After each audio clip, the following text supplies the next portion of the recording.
السلام علیکم ورحمۃ اللہ وبرکاتہ۔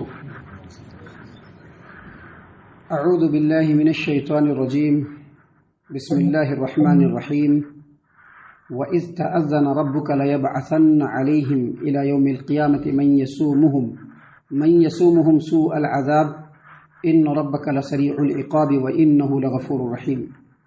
اور اس وقت کو یاد کرو جب تمہارے رب نے بنی اسرائیل کو، یہودیوں کو آگاہ کر دیا، ان کو نوٹس دے دیا کہ تم لوگوں کے اوپر قیامت تک ایسے حکمران کو مسلط کرتے رہیں گے جو تم لوگوں کو دردناک عذاب کا مزہ چکھاتا رہے گا، اور بے شک آپ کا رب وقت پورا ہونے پر جلد عذاب لینے والا ہے، عذاب دینے والا ہے، جلد عذاب دینے والا ہے۔ اور بے شک رب العالمین لوگوں کے گناہوں کو بخشنے والا بھی اور رحم کرنے والا بھی۔ محترم سامعین کرام، سورۃ الاعراف سورہ نمبر 7 اور اسی سورت سے آیت نمبر 167 یعنی 160 پر 7 167 نمبر کی آیت کریمہ آپ کے سامنے تلاوت کی گئی، اور آیت کریمہ کا ترجمہ بھی آپ کی خدمت میں پیش کیا گیا۔ سامعین کرام، ترجمہ آپ نے سن لیا کہ اللہ تبارک و تعالیٰ نے یہودیوں کو آگاہ کر دیا ہے کہ اگر وہ نہیں سدھرے تو قیامت تک اللہ تبارک و تعالیٰ ان کے اوپر ایسے لوگوں کو مسلط کر کے رکھے گا جو ان کو دردناک عذاب سے دوچار کرتے رہیں گے، اور اللہ تبارک و تعالیٰ وقت پورا ہونے کے بعد جلد حساب لینے والا ہے۔ جیسے ہی وقت پورا ہو جائے گا، قیامت آئے گی، اللہ تبارک و تعالیٰ جلد حساب لے گا، اور بے شک اللہ تبارک و تعالیٰ لوگوں کے گناہوں کو بخشنے والا بھی اور رحم کرنے والا بھی۔ سامعین کرام، یہاں پر اللہ تبارک و تعالیٰ نے جو فرمایا کہ وَإِذْ تَأَذَّنَ رَبُّكَ، آپ کے رب نے آگاہ کر دیا ہے، یہ جو تأذن کا جو لفظ ہے یہ اصل میں نوٹس دینے کے معنی میں آتا ہے۔ ابھی کسی کو نوٹس دیتے ہیں نا، اتنے دن میں مکان خالی کر دینا ہے، گورنمنٹ کی طرف سے بھی نوٹس آتی ہے کہ آپ کا جو ہے لیز کا وقت کمپلیٹ ہو رہا ہے، اب آپ اپنا یا تو لیز رینیول کرائیے یا نہیں تو مکان کو خالی کیجیے۔ یا پھر بینکوں سے بہت سارے لوگ جو لون لے لیتے ہیں، حالانکہ وہ حرام ہے شرعی اعتبار سے، اور اگر لون چکتا نہیں کرتے تو بینک کی طرف سے نوٹس آتا ہے۔ وہی مطلب ہے اس کا کہ اللہ تبارک و تعالیٰ نے بنی اسرائیلیوں کو یہ نوٹس دے دیا کہ اگر تم لوگ نہیں سدھرے تو اللہ تعالیٰ ہمیشہ تم کو پٹواتا رہے گا، پسواتا رہے گا۔ مفسرین اور خاص طور سے حافظ ابن کثیر رحمہ اللہ نے اپنی تفسیر ابن کثیر کے اندر اس بات کو حافظ ابو جعفر ابن جریر طبری رحمہ اللہ کی تفسیر کے حوالے سے نقل کیا ہے کہ یہ جو بنی اسرائیل یہودی لوگ ہیں، ان کے اوپر سب سے پہلے ٹیکس لاگو کرنے والے، سب سے پہلے ٹیکس ڈالنے والے سیدنا موسیٰ علیہ السلام۔ حالانکہ موسیٰ علیہ السلام نے ہی موسیٰ علیہ السلام کو ہی ان کی طرف پیغمبر بنا کر کے بھیجا گیا، اور جب یہ لوگ ذلت و رسوائی میں تھے تو نکالنے والے کون؟ اللہ کے حکم سے سیدنا موسیٰ علیہ السلام ہی نکالنے والے۔ لیکن ایک روایت کے مطابق 7 سالوں تک سیدنا موسیٰ علیہ السلام نے بنی اسرائیل کے اوپر ٹیکس لگا کر کے رکھا، اور ایک روایت کے مطابق 13 سالوں تک سیدنا موسیٰ علیہ السلام نے ان بنی اسرائیلیوں کے اوپر ٹیکس لگا کر کے رکھا، جو ان کے ذلیل و رسوا ہونے کی سب سے پہلی نشانی ہے۔ محترم سامعین کرام، آپ تاریخ کا مطالعہ کریں گے، آپ تفسیر کی کتابوں کا مطالعہ کریں گے، خود یہودیوں کی تاریخ کا مطالعہ کریں گے، تو یہودی قوم کبھی بھی سر اٹھا کر کے اس روئے زمین پر نہیں چل پائی آج تک۔ آپ مطالعہ کریں گے تو یونانیوں، کلدانیوں، ایسے تمام جو بڑے بڑے قوم گزرے ہیں اس روئے زمین پر، ان لوگوں نے یہودیوں کو اپنا دست نگر بنا کر کے رکھا، اپنا محکوم بنا کر کے رکھا، اپنا غلام بنا کر کے رکھا، برابر ان کے اوپر ظلم و ستم ڈھاتے رہے، یہاں تک کہ ایک وقت ایسا بھی آیا کہ عیسائی میں ایک بادشاہ بخت نصر، اس نے اتنا زبردست حملہ کیا کہ بیت المقدس کے اینٹ سے اینٹ بجا دیا اس نے، اور بے شمار یہودیوں کو قتل بھی کیا، اور بے شمار یہودیوں کو غلام بنا کر کے بھی وہ لے گیا۔ محترم سامعین کرام، جب پیارے رسول صلی اللہ علیہ وسلم کے نبوت کا وقت آیا، آپ کو مبعوث کرنے کا جب وقت آیا، اس سے جسٹ پہلے انہی یہودیوں کو مجوسیوں نے بھی اپنا غلام بنا کر رکھا تھا۔ مجوسیوں نے ان کو اپنے قید میں رکھا، ہر طرح سے ان کو ستایا، ہر طرح سے ان کی تمام حالتوں کو خراب کر دیا۔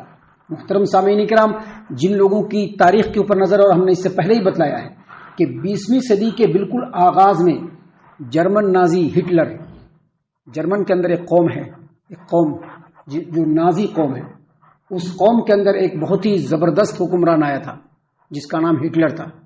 اس نے ان یہودیوں کو اس قدر پیٹا، اس قدر کوٹا، اس قدر مارا کہ ہسٹری میں اس طرح سے کسی نے نہیں مارا. لاکھوں یہودیوں کو اس نے موت کے گھاٹ اتار دیا.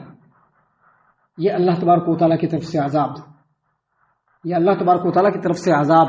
اور نبی اکرم صلی اللہ علیہ وسلم کے نبی بننے کے بعد جب اللہ تبارک و تعالیٰ نے اس دنیا میں مسلم حکمرانوں کو عام کیا تو مسلم حکمرانوں کے ہاتھوں یہ بھی برابر پٹتے رہے یہودی لوگ. عیسائیوں نے بھی ان کو نہیں چھوڑا، عیسائیوں نے بھی ان کو خوب پیٹا. سامعین کرام، اللہ تبارک و تعالیٰ نے یہاں پر بتلایا ہے یہودیوں کو کہ اگر تم لوگ نہیں سدھرے تو تمہارے رب کی طرف سے تم کو یہ اعلان کر دیا گیا ہے، آگاہ کر دیا گیا ہے کہ تمہارے اوپر ایسے لوگ مسلط ہوتے رہیں گے جو تم کو دردناک عذاب کا، شدید عذاب کا، سخت عذاب کا اور برے عذاب کا مزہ چکھاتے رہیں گے.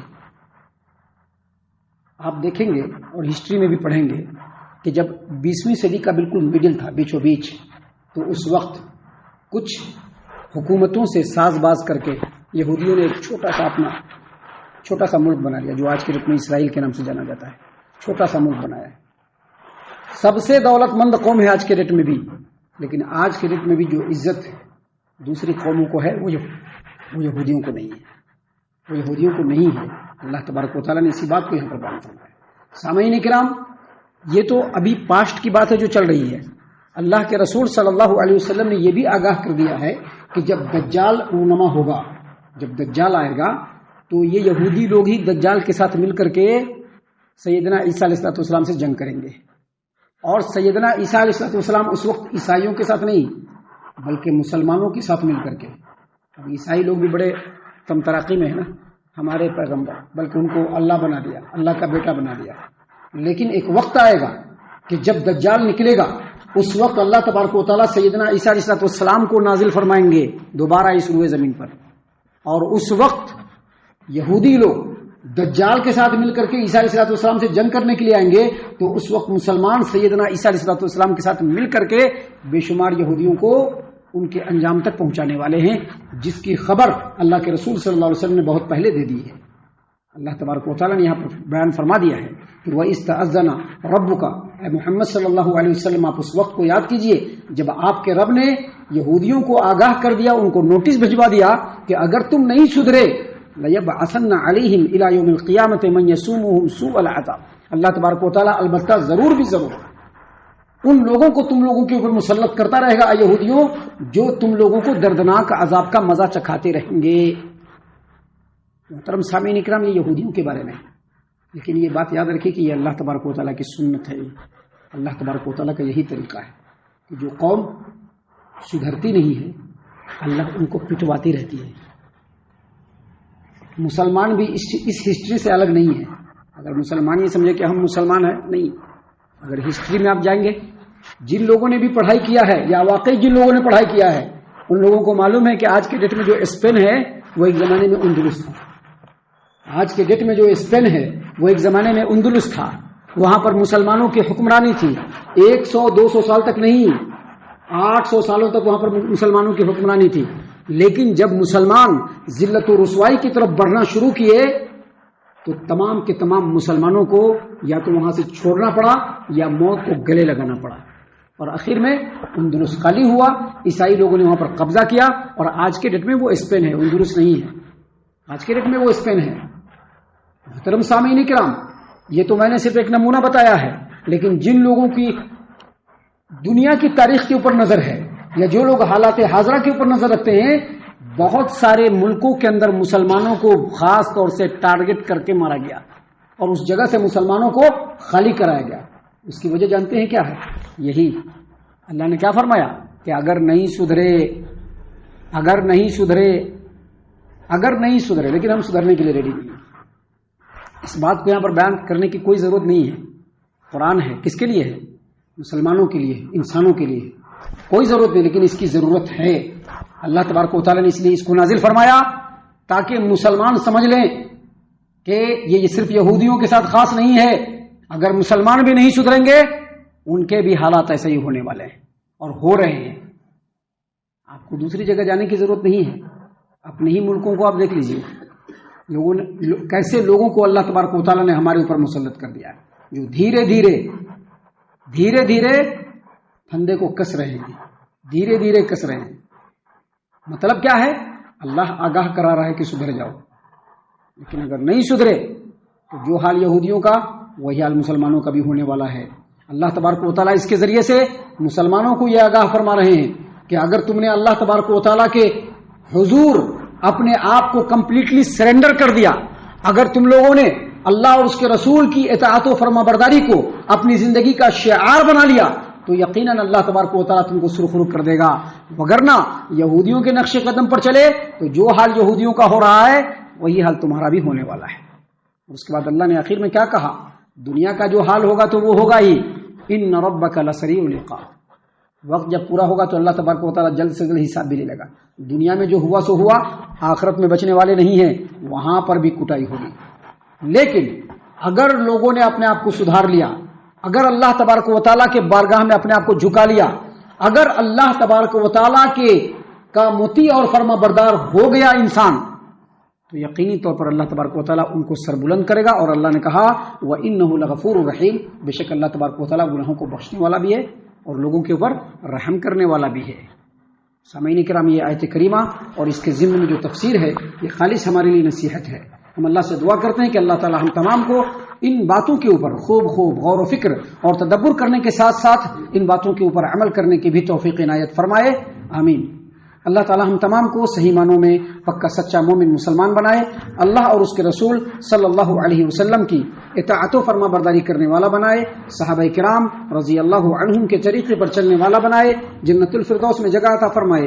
اے اللہ ہم تمام کو جہنم سے پناہ دے، اے رب العالمین ہم تمام کو جہنم سے پناہ دے، اے مالک الملک ہم تمام کو جہنم سے پناہ دے، آمین یا رب العالمین۔ وما علینا الا البلاغ المبین۔